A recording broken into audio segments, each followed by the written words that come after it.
July 19th, a new attack on St. Petersburg and Moscow. The center of Moscow and St. Petersburg, Moscow city, has been blown up. Boom. Moscow and the Moscow region being attacked by Ukrainian soldiers. Boom, bada boom.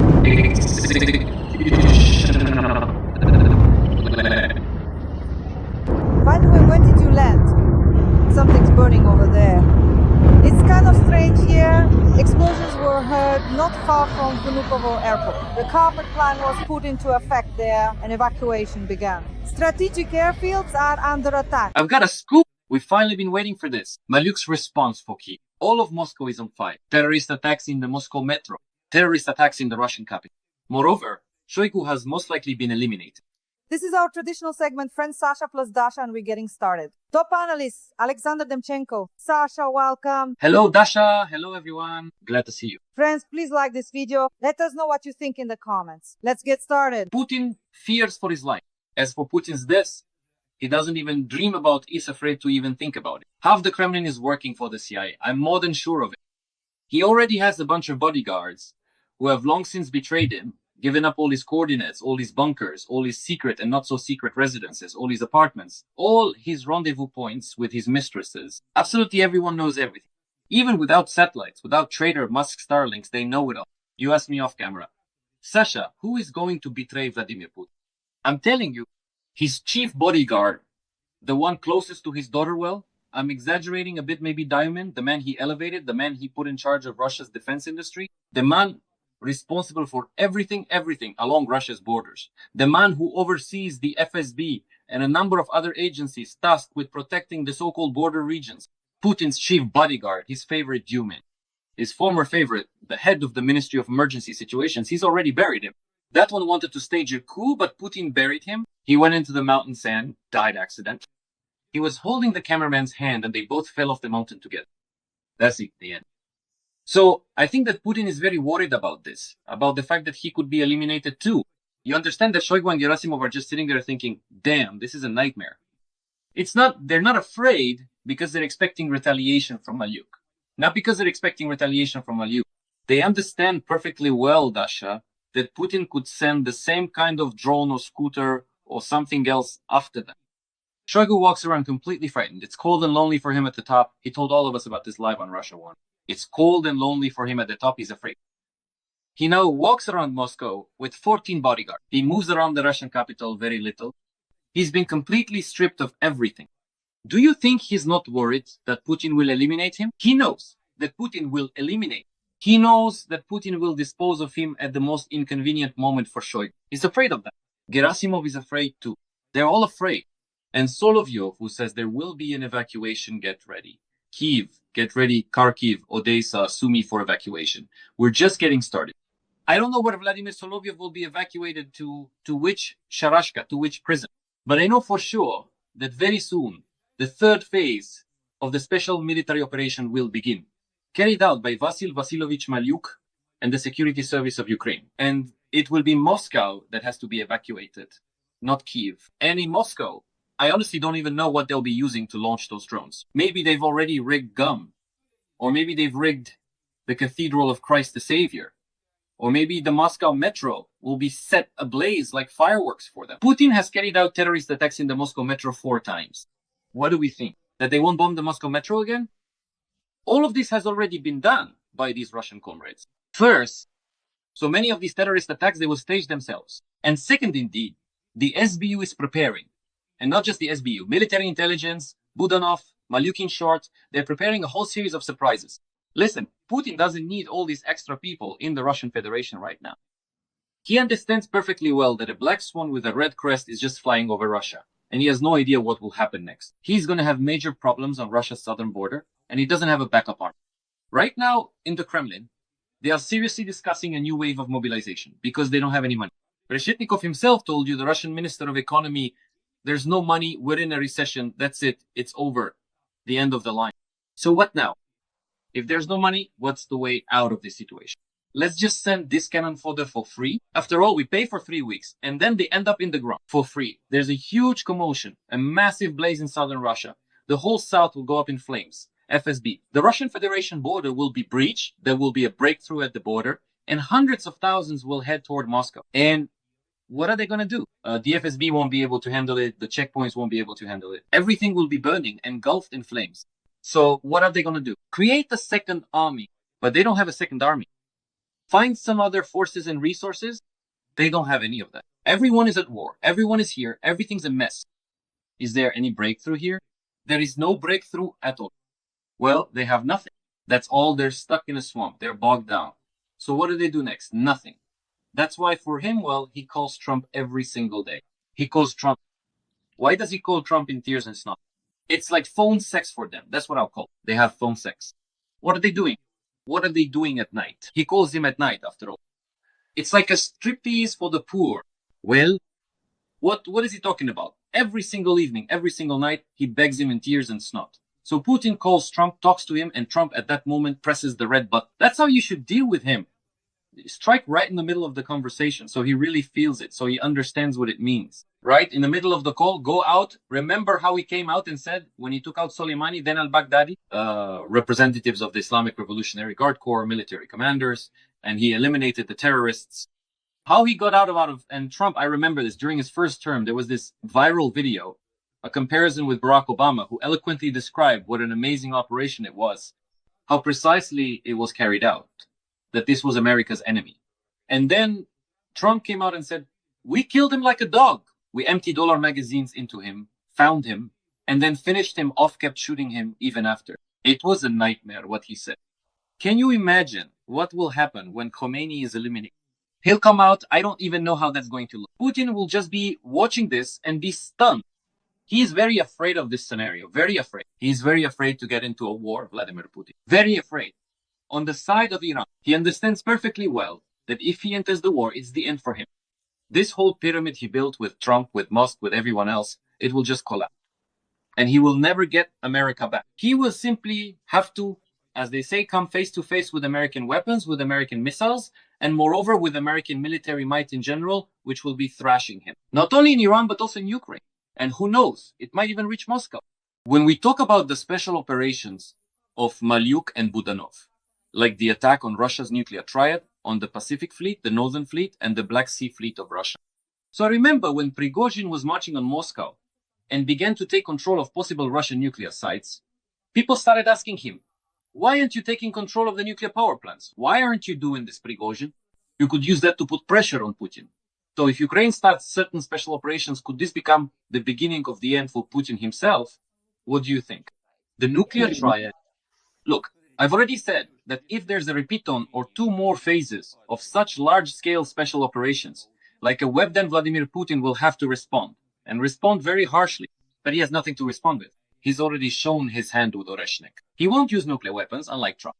You see, that one could actually go completely insane and press the red button. Vladimir Putin for now will not. So, here's the thing. Second, Vladimir Putin is also well aware that aside from mobilization, he has no other means to escalate the situation. Well, fine. Let's say he mobilizes someone. And then what? All these people need to be provided for. All these people need to be supplied with something. So what do we do now? What are we supposed to do with all this? And they don't have a backup. They've hit the ceiling. Kemzov came and said, well, we don't have any more money. The head of Rostec, we don't have any more money at all. We don't know what to do, how to provide, or with what to provide. Well, we can make Panzer systems, we can make anti-drone systems to protect you. We can't cover all of Russia. And as for that cannon fodder you're sending to the front, we don't really care about them, and we don't feel the slightest bit sorry. You've noticed, Dasha, he keeps sending his bodies to Ukraine. I've mentioned this more than once. He mixes the bodies of Russians with those of Ukrainian soldiers and sends them here to be buried, so there won't be any images over them, because they have nowhere else to put. Send them to the families. It's easier to just say they're missing in action. Or better yet, say he's still fighting. Or say that communication is down over there. If these bodies, millions of them, are added to the hundreds of thousands already, all of Russia will be shocked. It'll explode. He doesn't want that. He remembers perfectly well the first Chechen war during Yeltsin's time. And the mothers of conscripts and the mothers of the dead. There was such an uproar. It echoed throughout all of Moscow, all the Kremlin. And Yeltsin gave in back then. But Putin, in this sense, has no intention of giving in to the mothers. So what, is he going to start shooting and hanging the mothers? He might. But then where will all this lead? In what direction? That's why I say the further he drags out this whole mess, the more he drives himself into a total dead end. That's the biggest problem for him, because he's just heading straight into a dead end. And there's absolutely no way out of this dead end. Whether Trump helps him or not, there is no way out. That's exactly why, right now, especially against the backdrop of the current events, terrible things are happening. We were just discussing with you this strike on Kyiv, a terrible strike. When that building in Solominka looks exactly, Google it. Friends like those photos from Kashirka in 1999, Moscow. The explosions, the terrorist attacks on Kashirskoye highway, it's exactly the same, just identical handwriting, the same terrorist attack, the same execution. The tools have changed, but the picture is the same, and most likely the same perpetrators. That's the first story. And now Odesa, an entire living building has been destroyed. Another building simply bombed. 600 people have been evacuated, left without homes, without apartments, without anything, out on the street. And at the same time, Vladimir Putin comes out at night, like Cinderella comes out in front of journalists and starts talking. Why at night? Let me explain. Because Beijing is asleep, Xi Jinping is asleep, all of Europe is asleep, and Trump has just woken up. We have a time difference, and Putin comes out and says, so here's how it is. We're going to communicate with Zelensky now. There will be an exchange of children. I'm going to bring the children back now. There will be a prisoner exchange. There will be a return to some kind of negotiation process, and so on and so on and so on. So what happens in the end? Why is he doing this? He's playing along with Trump. He's showing him, I'm ready for negotiations. I'm ready for Minsk 3. And Trump wants Minsk 3. That's why Lukashenko and Kellogg are making these trips. It's precisely for this reason. Because most likely, Putin is now playing along with Trump and saying that he'll talk to Zelensky, that he'll return the children, exchange prisoners of war, return the bodies, and discuss nuclear issues. That's exactly why, just like Cinderella, he deliberately showed Trump his video, came out to the journalists, and specifically for Trump, while it was daytime for him and nighttime in Beijing, it talked about wanting normal cooperation, ending the war, and communicating with Zelensky. And he says he's not against ending everything. Why? Trump wants Minsk 3. Trump wants a freeze. Putin didn't want that. But apparently, against the backdrop of Iran, he suddenly became very eager for this freeze in the military confrontation, the war between Russia and Ukraine. Or maybe he didn't really want it, but wanted to stage some kind of scene, some kind of fake, insinuation. And now Trump has sent Kellogg to Belarus so that Putin would also have some kind of certain involvement, some complicity in all of this. Sasha, about Belarus. Indeed, as we discussed, there is a danger, first of all, of offensive actions from Belarus in the fall. Secondly, we didn't mention this before the broadcast, but it's possible that missile strikes on Ukraine from Belarusian territory could resume. Yes, because right now, this is being reported by Belarusian railway workers. This is the partisan movement, as you know, which has been active since the beginning of Russia's full-scale invasion of Ukraine in 2022. So these guys reported literally just yesterday that entire trains are arriving. And inside these freight trains, there are aerial bombs and air-launched missiles, rocket munitions. Moreover, military aircraft are being brought in Russian military planes, are being transported to the territory of Belarus. So I do not rule out an escalation. I don't rule out maybe not an attempt at an invasion from the north, although even that can be excluded right now. But at the very least, I don't rule out bombings from the north, targeting Kyiv and other important strategic Ukrainian cities. Because Putin needs this, and perhaps Beijing does too, don't really know what the outcome was of the recent talks between Lukashenko and Xi near Beijing. Maybe Beijing also wants this, for Lukashenko to get involved in the war. Lukashenko himself does not want this. The Americans have probably received some kind of signal from the Belarusians. That's why Trump sent Kellogg, so that Kellogg could observe how Belarus was being attacked from 4 directions by NATO countries. But in reality, the reason is probably just one. Further escalation and the opening well, further escalation from Belarus, the threat from Belarus from the perspective of the Baltic countries, the farthest flank, the eastern flank of NATO. And on the other hand, there might even be escalation from the north if we're talking about the Russian-Ukrainian war. That's exactly why Kellogg is going. He won't be looking at any maps. And it's not because they want to revive Minsk 3, right? Although such proposals are probably still being made. But still, Americans aren't idiots, no matter how we might feel about what's happening. We need, to strip away a bit of the propaganda gloss, because propaganda is coming from all sides. I mean, from America, from Europe, and from Russia, each with its own character. But if we strip all that away, it's clear that most likely we're dealing with the fact that the Americans have once again detected some excessive Russian activity on Belarusian territory and want to slap Lukashenko on the wrist to prevent it. Whether they'll succeed or not is another question. But what is already clear is that American intelligence has detected something, and they're being helped by partisans who are on the territory of the Belarusian state.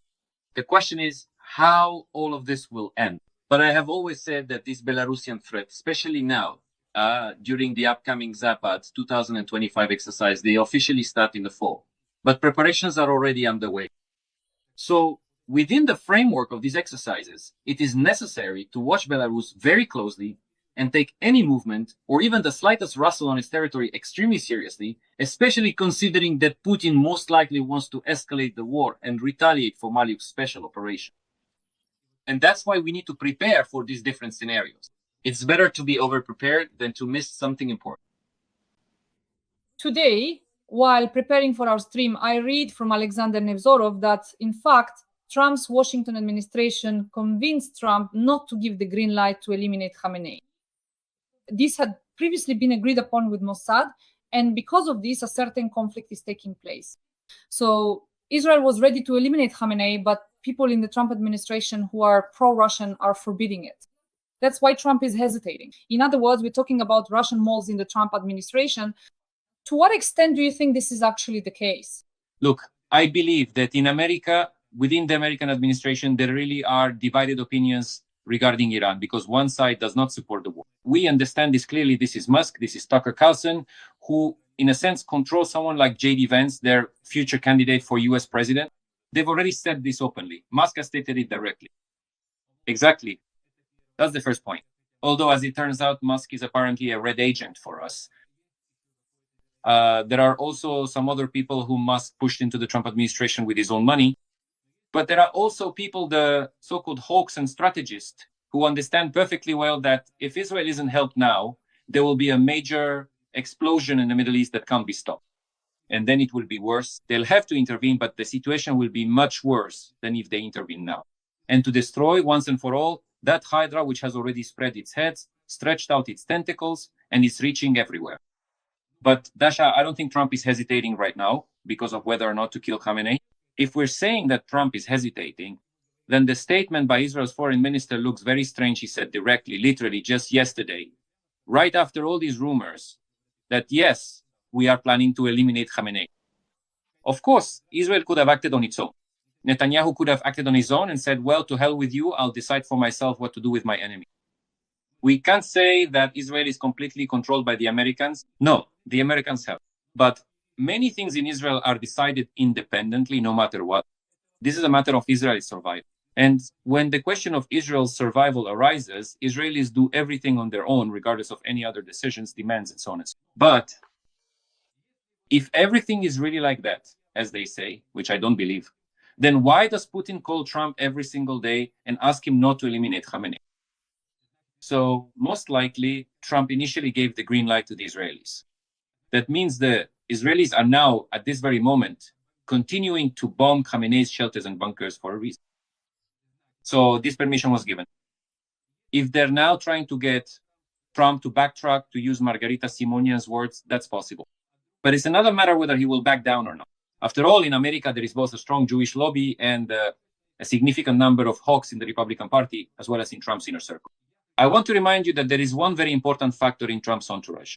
If we're talking about Israelis, about Jews, that's Trump's family, where Trump's daughter, Ivanka Trump, who converted to Judaism, his son-in-law, Jared Kushner, and Trump's grandchildren are all Jewish. And most likely for them, it is extremely important that the issue with Iran be finally resolved. Sasha, this is a very important point.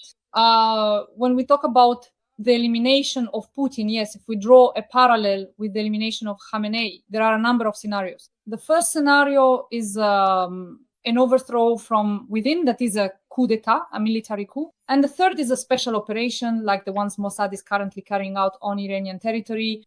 Which scenario do you lean toward as an analyst, a top analyst?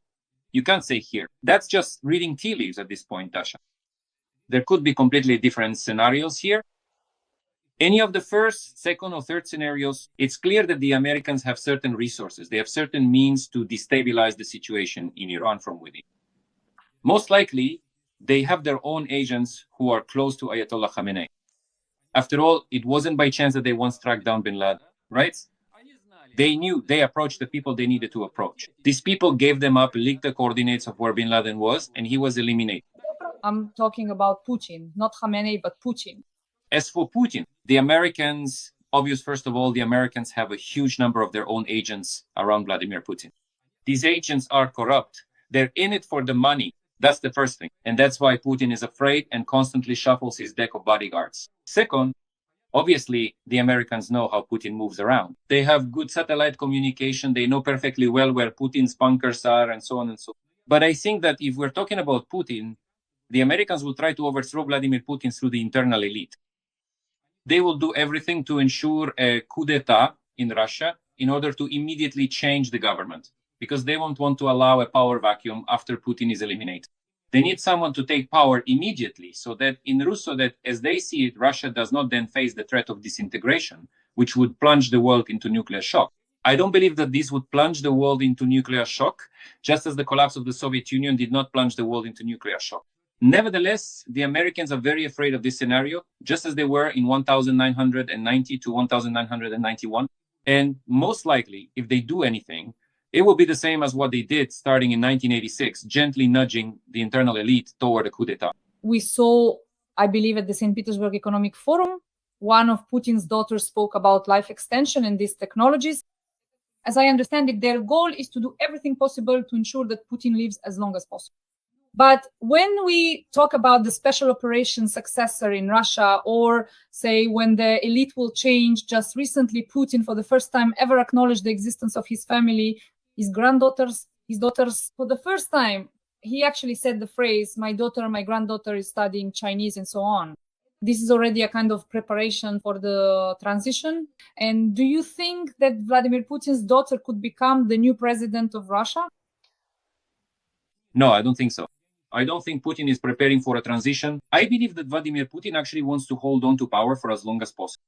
First of all, this isn't the first time he's talked about this daughter and this granddaughter who is studying Chinese. Considering that he once gave an interview to Vandenko before the war, by the way, a Ukrainian who I think works at Tassant. He's mentioned this more than once. Dasha, the question is something else entirely. The question is that Vladimir Putin's family is now receiving absolute power in Russia. We have already said many times that his younger daughter, Mariau, Katerina Tikhonovas, has gotten absolutely everything. Right now, they're digging into the Central Bank of Russia. They've already taken over the Ministry of Defense, the Ministry of Energy for themselves. They've gotten his family, represented by Kabayeva, and his best friend Kovalchuk. The Kovalchuk brothers have also gotten Kurchatov, and the Russian nuclear industry. They have also taken control of all propaganda in the Russian Federation. In other words, practically everything is now under Putin and his family. The most important security sectors, the most important energy sectors, and so on and so forth. That's why the role of the family has increased many times over. It's likely that the family is already involved in making appointments. Now, it's only the family that participates in appointing various individuals within the Russian power vertical. But the problem is that the Russian elite probably doesn't like this situation. Just as the Russian elite didn't like it when the family was in charge of absolutely everything in Russia. At first, they didn't like that Korsakov was running everything in Russia, right? He was Yeltsin's chief bodyguard, and Korzhakov was removed from his position. Then they didn't like that the family was running things together with Yeltsin. And the KGB came in and removed both the family and Yeltsin. And that's how Putin came to power. And now, probably someone won't like that Putin, together with the family, is running everything and has taken control of the common fund. So this will only further push the internal elite toward the split. If there's a major upheaval in Iran now, everything in Moscow will explode. They're just waiting there for a repeat of Prigozhin's coup. And that black swan keeps creeping closer and closer to Putin.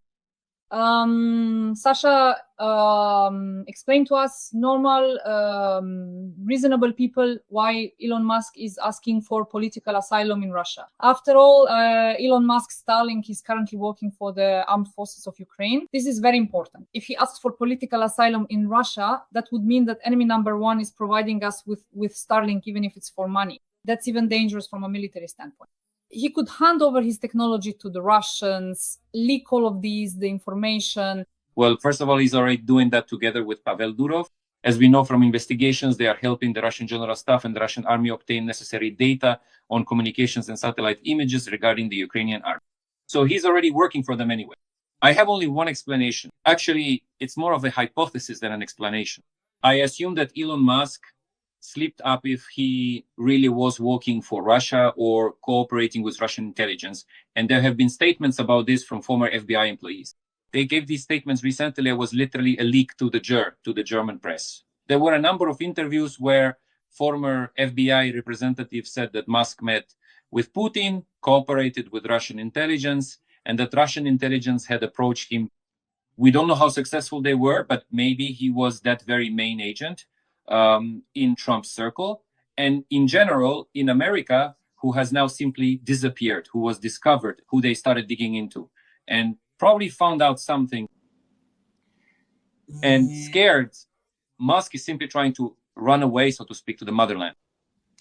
From the very beginning, Musk's whole biography is full of obvious inconsistencies. How he made his first millions, how much his family was connected to Russia, how his family was connected to the Nazis for a certain period, and so on. Everything there is full of obvious inconsistencies. There are a lot of gaps in this biography. Did he communicate with Russians or not? And in general, what business interests did he have regarding the Russian Federation? How many times did he meet with Putin? What did they talk about? And so on. Who exactly from Russian intelligence approached him? And in which years? There are a lot of questions for Elon Musk. And if he really felt that the entire American security apparatus, the whole American power structure, started digging into him, he could have gotten scared and calmly asked back home, so to speak, in his so-called collective homeland, in Moscow, get me out of the US quickly. I've been exposed. I failed. That's also quite possible. Can you imagine? Musk is a Russian illegal agent. Now, that would be a huge scandal. The right hand of the US president, the Russian illegal agent. But if that's the case, it would be Putin's and Russian intelligence's most successful operation in decades. Yes, it would be a total disgrace for America. Sasha, I can't help but ask you as we wrap up about the drones. So, a military specialist in radio technology, Flash, stated that Russia is already producing more than 5,000 Shaheeds per month, and that's not even the limit. Next, North Korea is sending 25,000 workers to Russia to manufacture Shaheeds. Well, this is a very serious challenge for the armed forces of Ukraine, because in the drone race, Russia, unfortunately, is currently winning, and we need to do something about it. And I have read what military analysts are saying. Everyone says that a bloody autumn awaits us because Putin will simply bombard us with drones and destroy us. Well, it's obvious that he will bombard us with drones and missiles and try to destroy us. He has no other options because his entire summer campaign will eventually stall. He doesn't have enough forces and resources to capture major Ukrainian cities. We know this perfectly well, Dasha.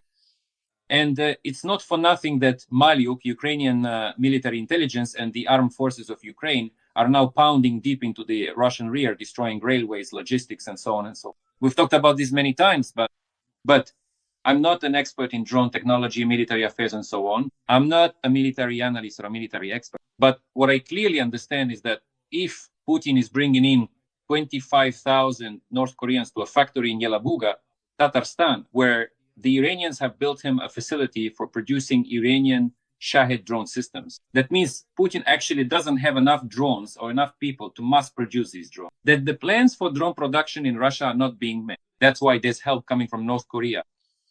So what's next? What is the second conclusion I come? I come to the conclusion that Ukraine, without the help of the West and Europe, also won't be able to handle the drone war on its own. This means that Europeans need to speed up, stop dragging their feet, and start churning out drones. They need to start producing drones and sending them in large quantities, and set up factories on the borders with Ukraine to speed things up, set them up deep in the Ukrainian rear for the same reason, and send a huge number of drones to Kyiv and other command centers so that these drones can be launched by the Ukrainian armed forces towards Russia. But there's another point that's extremely important: anti-drone systems, which Ukraine desperately needs. Here, the issue is not only with the Ukrainian defense industry, which is already overwhelmed with orders, because it's clear that demands are pouring in from all sides. Everything absolutely needs to be modernized, created from scratch, and completely restructured. This is also a question for the West. The West needs to wake up and provide these anti-drone systems. Frankly speaking, Trump really messed things up when he took and handed over 20,000 of these anti-drone systems to Israel. It's clear why. They need them there right now too. They've been preparing for this Iranian attack all these past 2 months. But at the same time, Ukraine remains a crucial point for Europe, primarily for Europe. And Europe simply needs to wake up. In my opinion, I'm just stating obvious truths, axioms that everyone already understands. Friends, Sasha and I always appear on my YouTube channel, Dasha with the toponymy of Oleksandr Demchenko. Sasha, our audience always asks you to end with some optimism regarding the new special operations of the SBU, Maliuk, and the GUR. Please, Budanov, the floor is yours. There will be special operations. Several phases are still ahead. This will be large-scale, massive operations carried out by Ukrainian forces. Zelensky, Maliuk, and Budanov have broken free. Remember, after the last time when there was a terrible strike on Kyiv, by the way, and on Odesa, there was a special operation by Maliuk against the Pacific Fleet. Ukraine struck, hit the strategic bombers, hit the Crimean Bridge. Expect more large-scale operations soon. I don't know what will be burning. Will the mausoleum burn along with the Kremlin and Putin? Will the Baltic Fleet burn? Will something else on the territory of the Russian Federation catch fire? Maybe Kaliningrad will blow up to hell, but I clearly, perfectly understand, Dasha, that there will be special operations. Maliuk, Zelensky, Budanov, they've all broken loose, and there will be retaliation. There simply isn't any other option here. Because for Vladimir Putin, despite all his wishes, all his supposed attempts to talk to Trump, to negotiate some kind of talks, to show Lviv, to return the children, and so on and so forth, he has only one desire: to turn Ukraine into one big, massive explosion. To create one big straw that breaks the camel's back, to completely destroy all of Ukraine and Ukraine, to carry out a major purge. And there is simply no other way here. It's either us, or they will simply wipe us out. That's why there will be special operations. Military destruction, rear area destruction inside Russia, so that the summer offensive chokstis will happen in the near future. And the black swan will come to Putin, and for Putin, whether Vladimir Putin, Soloviev, or Trump like this beauty or not,